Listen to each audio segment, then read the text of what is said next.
My husband called me sensitive until I learned something crazier about him. My favorite flowers got violated, but things only kept going downhill from there. I'm a florist for a local shop, and I have a large garden at my own home filled with the most magnificent arrangement of flowers. I've taken great care of each plant, and over the years, it has made our house stand out the most in the neighborhood. So when I saw that someone had gone in and plucked several flowers from the ground and bushes, I was incredibly saddened, and instead of comforting me, my husband told me not to get upset since I'm a florist and I could easily regrow it all.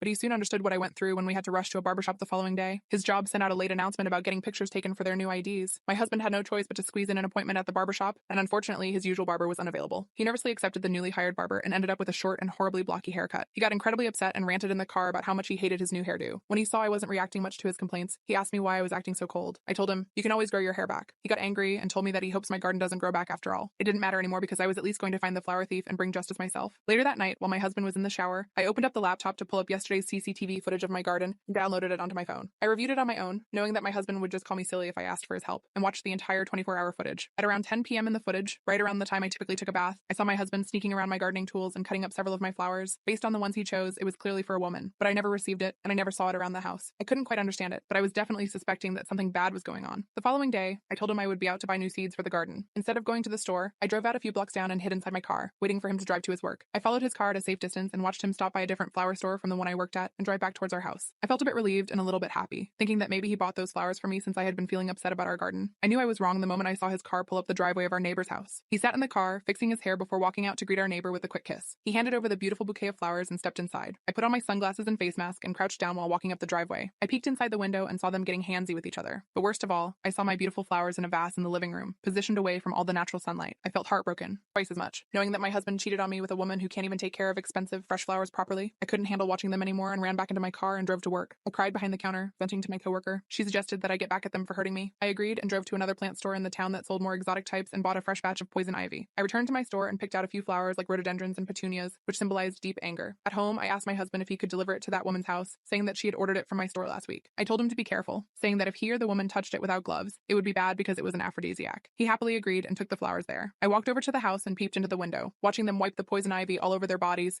thinking that it would spice things up. I laughed and went home before I got caught. In the evening, a rash started to form all over my husband's body. I acted surprised and devastated that he now clearly used the plant to have an affair with the neighbor. I kicked him out of the house with nothing but his clothes and phone and watched him enter the neighbor's house. I made sure to film him going over to the neighbor's house as additional evidence for when I file for divorce. At least with him out of my life, I can find someone else who respects my garden the way I do.